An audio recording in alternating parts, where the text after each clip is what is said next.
స్తుతి స్తోత్రం ఆరాధనా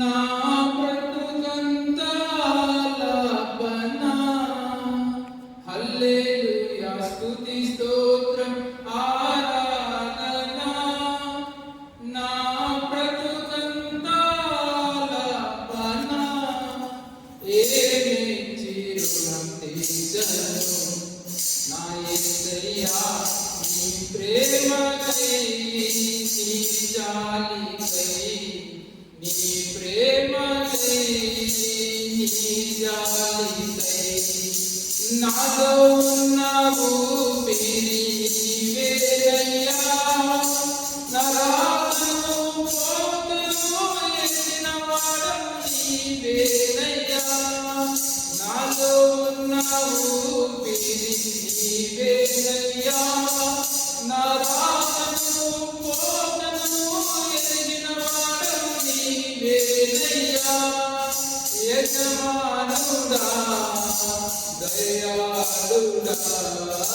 యజమానుడా దయాళుడా సాగిల పడైనయ్యా నేను సాగిల పడైనయ్యా స్తుతి స్తోత్రం ఆరాధనా నా బ్రతుకంతా ఆలాపన హల్లెలూయా స్తుతి స్తోత్రం ఆరాధనా నా బ్రతుకంతా ఆలాపన ఏమి చిరునం తీర్చను నా యేసయ్యా నీ ప్రేమకై నీ జాలికై నీ ప్రేమకై నీ జాలికై నీవు లేకనే బ్రతుకుతానయ్యా నా తల్లియు తండ్రియు నీవే నా మంచి యేసయ్యా నీవు లేకనే బ్రతుకుతానయ్యా నా తల్లియు తండ్రియు నీవే నా మంచి యేసయ్యా స్నేహితుడా ప్రాణప్రియుడా స్నేహితుడా ప్రాణప్రియుడా నమస్కరించునయ్యా నేను నమస్కరించునయ్యా స్తుతి స్తోత్రం ఆరాధనా నా బ్రతుకంతా ఆలాపన హల్లెలూయా స్తుతి స్తోత్రం ఆరాధనా నా బ్రతుకంతా ఆలాపన ఏమి చిరునం తీర్చను నా యేసయ్యా నీ ప్రేమకై నీ జాలికై నీ ప్రేమకై నీ జాలికై దేవుని నామానికి మహిమ కలుగుగాక. మరి నాకు ఈ అవకాశం ఇచ్చినటువంటి దేవాది దేవునికి మొట్టమొదటిగా నా కృతజ్ఞతాస్తుతులు చెల్లించుకుంటున్నాను. మరి అదేవిధంగా రెండవదిగా సంఘ కాపరి యశ్వాసం గారికి కూడా నా వందనాలు తెలియజేస్తున్నాను. సంఘ కమిటీ అందరికి కూడా మరి ప్రత్యేకమైనటువంటి వందనాలు నేను తెలియజేస్తున్నాను. ధ్యానించడానికి ముందు రెండు విషయాలు నేను మాట్లాడాలని ఆశపడతాను.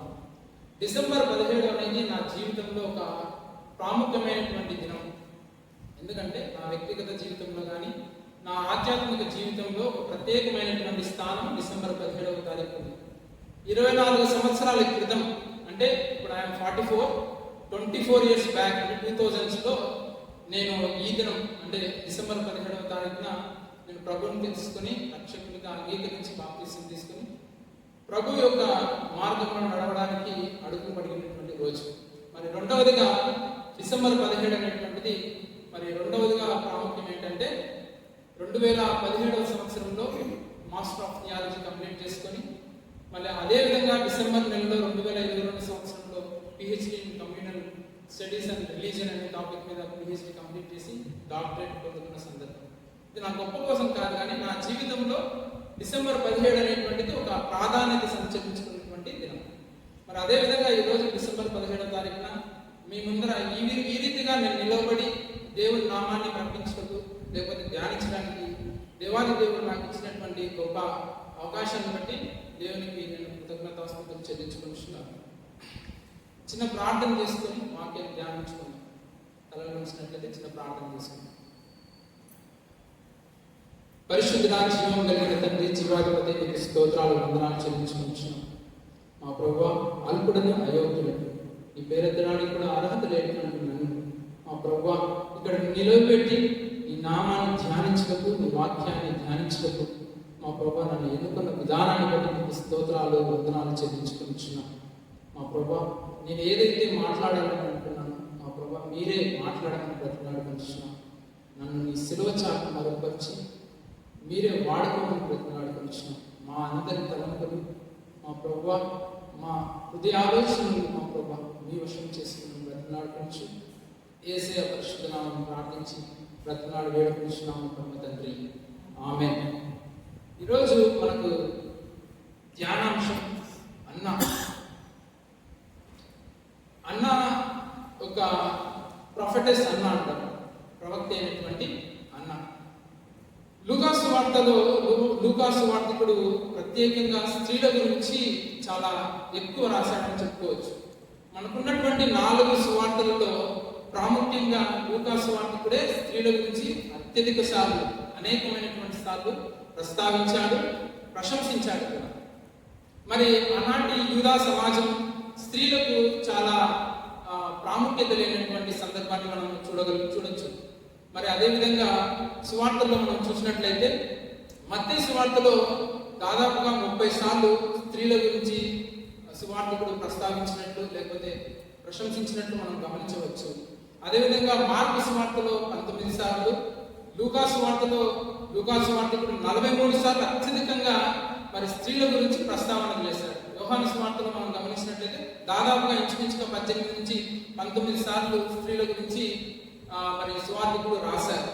మరి బైబిల్లో అన్నా యొక్క జీవితాన్ని మనం గమనించినట్లయితే హన్నా అనేటువంటి ఒక వ్యక్తిని మనం ప్రాచీన గ్రంథమైనటువంటి పాత నిబంధన గ్రంథంలో హన్నా గురించి మనం గమనిస్తాం. అదేవిధంగా కొత్త నిబంధన గ్రంథంలో ప్రొఫెటెస్ అన్నా ప్రవక్తి గురించి మనం ప్రత్యేకంగా లూకాసు వార్తలో మనం గమనిస్తాం. అన్న అనే పదానికి అర్థం వచ్చేసి కృప లేకపోతే గ్రేస్ అంటారు. కృప అనగానేంటి? కృప మనం ప్రతిరోజు నిత్యం మన జీవితాల్లో, మన ఆధ్యాత్మిక జీవితాల్లో కానీ మన అనుదిన జీవితాల్లో కృప అనే పదాన్ని మనం ఎక్కువగా వింటా ఉన్నాం. కృపకు అర్థం ఏంటంటే నిర్హేతుకమైనటువంటి ప్రేమ, లేకపోతే ఏది అపేక్షించకుండా లేకపోతే లాభం అపేక్షించకుండా చేసే కార్యాన్ని కృప అంటారు. ఇప్పుడు దేవుని కృపను బట్టి మనం అందరం ఉన్నాం. దేవుని కృప ఒక నిర్వచనాన్ని నేను ఇవ్వాలని నేను అనుకుంటా ఉన్నాను. దేనికైతే మనకు అర్హత లేదో దానికి అర్హత కల్పించడమే కృప. మనం ఈ లోకంలో జీవించడానికి మనకు అర్హత లేదు, కానీ దేవుని మహాకృపను బట్టి మనం జీవిస్తా ఉన్నాం. అన్న పదానికి కూడా అర్థం ఏంటంటే గ్రేస్, కృప, నిర్హేతుకమైనటువంటి ప్రేమ, లేకపోతే ఏ లాభము అపేక్షించకుండా చేసే కార్యాన్నే మనం కృప అని చెప్పి చెప్పుకుంటాం. మరి అదేవిధంగా లూకాసు వార్త 2వ అధ్యాయం 36 వచనంలో మనం గమనించినట్లయితే ఆమె పేరు, ఆమె తండ్రి పేరు, ఆమె ఏ గోత్రానికి చెందినటువంటిది అని చెప్పి చదవబడినటువంటి పైన 4 వచనాల్లో మనం గమనించవచ్చు. ఆషేరు గోత్రానికి చెందినటువంటి స్త్రీగా మనం లేఖనాల ద్వారా తెలుసుకుంటా ఉన్నాం. మరి ఆషేరు గోత్రానికి సంబంధించినటువంటి ఈ అన్న ఎంత ధన్యత చేసుకుందంటే దేవుని యొక్క రాకను లేకపోతే మెస్సయా యొక్క ఆగమనాన్ని ధృవీకరించడంలో అన్న యొక్క పాత్ర చాలా ప్రాముఖ్యమైనటువంటి సందర్భాన్ని మనము లేఖనాల ద్వారా గమనించవచ్చు.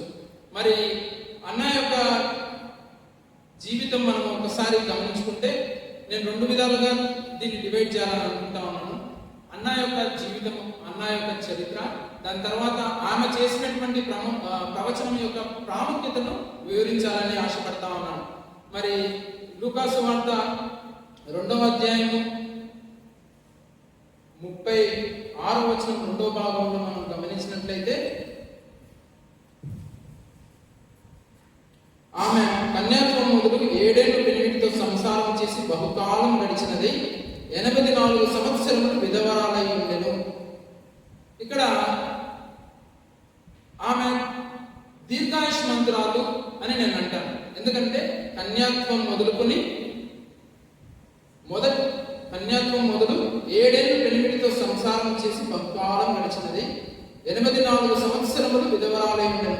చాలా మంది బైబిల్ పండితులు కానీ, లేకపోతే బోధించే బోధకులు కానీ, పాస్టర్స్ కానీ అన్న యొక్క లైఫ్ స్పాన్ ఎంత అంటే 84 అని చెప్తా ఉంటారు. కాదు, అన్న యొక్క లైఫ్ స్పాన్ ఇంచుమించుగా 106 లేకపోతే 105 ఉంటుంది. ఎలా అంటే 84 సంవత్సరాలు విధవరాలుగా ఉంది, 7 ఏళ్ళు పెళ్లితో సంసారం చేసింది, ప్లస్ ఆమె పెళ్లి కావడానికి వయసు ఇంచుమించుగా 14 లేదా 15 సంవత్సరాలు. అవన్నీ క్యాల్కులేట్ చేసుకుంటే ఇంచుమించుగా 105 సంవత్సరాలు లేదా 106 సంవత్సరాలు బ్రతికినట్లు మనము బైబిల్ వాక్యం ద్వారా మనం గమనించవచ్చు.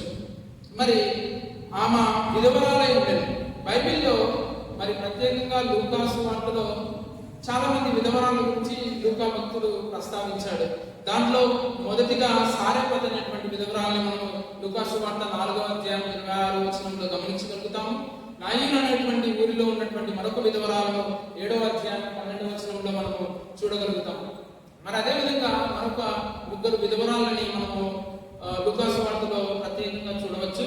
అది గోజాడినటువంటి విధవరాలు 18వ అధ్యాయం 1వ వచనంలో మనం గమనించవచ్చు. మరి అదేవిధంగా 22వ అధ్యాయం 1వ వచనము ఆ ప్రాంతంలో 2 కాసులు ఇచ్చినటువంటి మరి పేద విధవరాలను మనము గమనించవచ్చు. అలాగే 5వ విధవరాలు అన్న యొక్క జీవితాన్ని లూకా భక్తుడు ప్రత్యేకంగా మనకు పొందుపరిచాడు. మరి ఆమె ఆషేరు గోత్రానికి సంబంధించినటువంటి స్త్రీగా మనము గమనిస్తూ ఉంటాము. మరి యాకోబు 12 మంది సంతానంలో ఆషేరు అనేటువంటి ఒక వ్యక్తి కూడా ఒక సంతానం. ఆయన బహుగా ఆశీర్వదించబడినట్లు, లేకపోతే ఆయనను యాకోబు ఆశీర్వదించినట్లు ఆదికాండము 49వ అధ్యాయం 20వ వచనంలో గమనిస్తాము. అలాగే ద్వితీయోపదేశ కాండంలో మోషే కూడా మరి ఆశీర్వదించినట్లుగా మనము లేఖనాల ద్వారా తెలుసుకుంటాము. మరి అదేవిధంగా అన్న యొక్క జీవితాన్ని మనం ఒకసారి మనం గమనించినట్లయితే, ఆమె ఆలయంలో ఎప్పుడు ప్రార్థన చేస్తూ ఉండేదంట, ఉపవాసం చేస్తూ ప్రార్థనలో పాల్గొనేదంట. చాలా మందికి ఉపవాసం అనేది కూడా ఒక సేవ అనేది తెలియదు.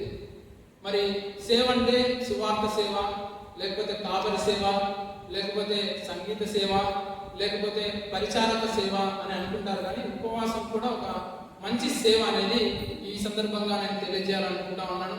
ఉపవాసం ద్వారా అనేక సమస్యలను మనం పోగొట్టుకోగలుగుతాము, అనేక విజయాల్ని మనము చూస్తాము.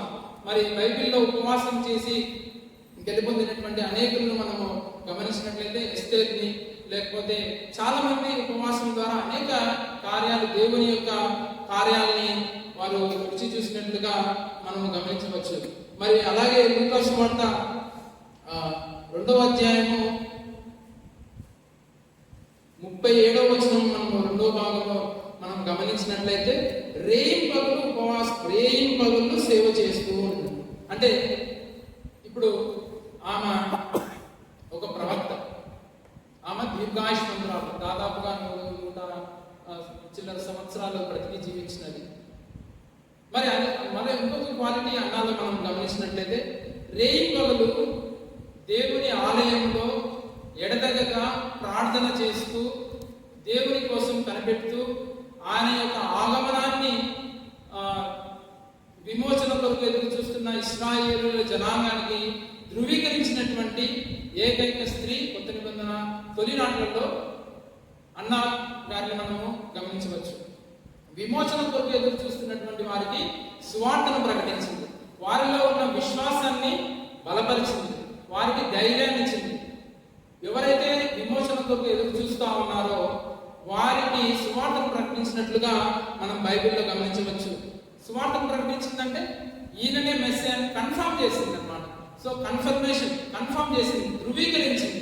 మరి అలాగే మరియా యోసేపులకు కూడా చాలా భరోసాని ఇచ్చింది ఆవిడ. ఏమనంటే ఈయననే మనం ఎదురు చూస్తున్నటువంటి మెస్సియా. ఈవెన్ దో మరియా యోసేపు గబ్రియల్ దూత ద్వారా ఎప్పుడో చెప్పబడినప్పటికీ ఆ విశ్వాసాన్ని లేకపోతే ఆ దృఢత్వాన్ని బలపరిచినటువంటి సందర్భం మనం అన్న యొక్క జీవితం ద్వారా మనం తెలుసుకోగలుగుతాం. మరి ఆమె యొక్క ప్రవచనము ఆదిమ క్రైస్తవ సమాజంపై ప్రభావం ఎలా చూపింది, లేకపోతే ఆమె యొక్క ప్రవచనం యొక్క ప్రాముఖ్యతను మనం ఒకసారి జ్ఞాపకం చేసుకుంటే, అన్నా చేసినటువంటి ఒక ప్రవచనము యూదా సమాజంలో పెను మార్పులకు నాంది పలికింది.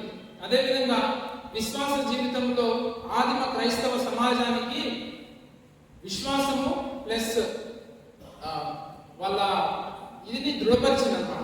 అంటే ఎవరి కోసమైతే ఎదురు చూస్తున్నటువంటి ప్రజలు ఉన్నారు వారిలో విశ్వాసాన్ని బలపరిచింది. మనం కూడా మన దైనందిన జీవితాలలో మరి విశ్వాసము చాలాసార్లు పోగొట్టుకుంటూ ఉంటాం. నేను వాస్తవానికి 2 సందర్భాలు మాట్లాడాలని అనుకున్నాను, కానీ సమయం సరే నేను మాట్లాడతాను.